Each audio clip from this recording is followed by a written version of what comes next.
پاکستان میں لوگ کتنے لوگ ہیں؟ کیا واقعی میں جو منشور ہے وہ پاکستان کے ووٹر کو باہر نکالنے میں کوئی رول پلے کرتا ہے؟ لوگ منشور کو دے کر باہر نکلتے ہیں، ووٹ کاسٹ کرتے ہیں؟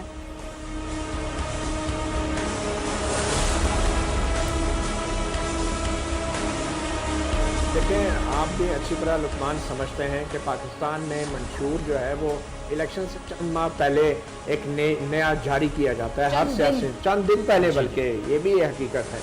اور اس منشور کو پڑھنے کا، اس کو سمجھنے کا ووٹر کے پاس نہ تو ٹائم ہوتا ہے اور نہ ہی میرے خیال میں اس کے پاس اتنا وسائل ہوتے ہیں کہ اس منشور کو سمجھنے کے لیے کسی کی مدد بھی لے سکے۔ تو میں نہیں سمجھتا کہ منشور کے بیس پہ ہوتا۔ اور پھر منشور ہے کیا؟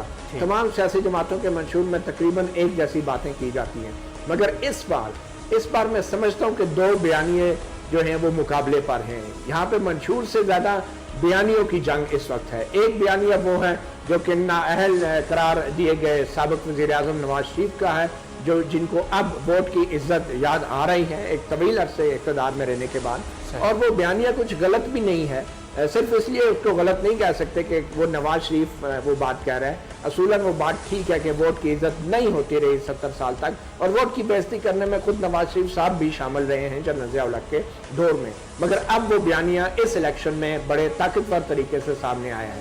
دوسرا بیانیہ جو عمران خان صاحب کا ہے، جو کہ ووٹ کی عزت کا نعرہ لگانا بھی اپنی توہین سمجھتے ہیں، اور آج جو انہوں نے اپنے بیلٹ پیپر کے ساتھ کیا میڈیا کے سامنے، کیمروں کے سامنے، اس سے زیادہ میں سمجھتا ہوں کہ ووٹ کی توہین کوئی نہیں ہو سکتی۔